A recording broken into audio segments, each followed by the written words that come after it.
सबसे ज़्यादा रमज़ान मुबारक में जो लोगों को परेशानी आएगी वो आएगी कि उनके मैदे ख़राब हो जाएंगे। मेरी ये बहुत ज़्यादा मोहब्बत से दिल से आप लोगों से रिक्वेस्ट है कि अगर आप इस बात पे अमल करें तो इंशाल्लाह आप लोगों के मैदे ख़राब नहीं होंगे, आप अपने रोज़े बहुत अच्छे गुजार लेंगे। सिर्फ आप लोगों ने करना इतना है कि कोई भी सालन आप तैयार करें, गोश्त का तैयार करें, सब्जियों का तैयार करें, चने पकाएं, कोई दाल पकाएं। दालों से तो खैर बचिएगा, कोशिश करिएगा बहुत कम इस्तेमाल करिएगा।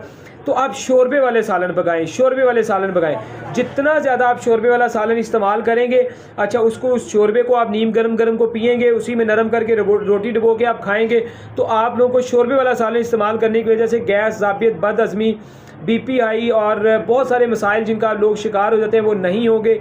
शोरबे, यकीन करें कि इस बात पे सिर्फ अमल कर लें, इस वीडियो को शेयर करें, दूसरे लोगों तक इसको पहुंचाएं। तंदुरुस्त बंदा ठीक है जो मर्जी खाए पिए, लेकिन शोरबे वाला सालन आपको जो बहुत ज़्यादा फ़ायदा देगा।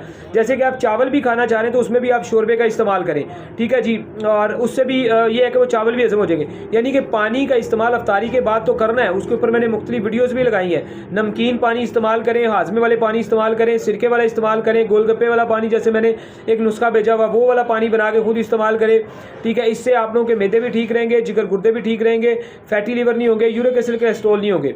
तो मकसद ये है कि शोरबे वाले सालन खाने से आप बहुत ज़्यादा फिट रहेंगे, ठीक है। और दूसरी सबसे अच्छी बात, ये खाना तो है ही, अफ्तारी करें आराम से, ठीक है जी। हल्का फुल्का थोड़ी सी रोटी खानी है खा ले, लेकिन नीम गर्म शोरबे वाला सालन होगा तो प्रॉब्लम नहीं होगी। पानी छोटे छोटे घूंटों से पिए जाए, एक गिलास पूरा पी ले। जहाँ सारा दिन सब्र किया है थोड़ा सा सब्र और करें, तो अब बेशक हल्का ठंडा भी कुछ लोग पिए, गुजारा नहीं होता, ऐसा नहीं है कि ना, ठीक है जी। और छोटे छोटे घूंट लेते जाएं, उसको अंदर जाने दें, छोटे छोटे घूंट। अगर इस सब्र का मुजाहरा आप कर लेंगे और चावल खाने हो तो फिर पानी के ऊपर बहुत कंट्रोल रखना पड़ेगा। अगर फिर सादा पानी थोड़ा पिए या हाजमेदार कोई पानी हो, जैसे मैंने मुख्तलिफ वीडियोज़ में बताया।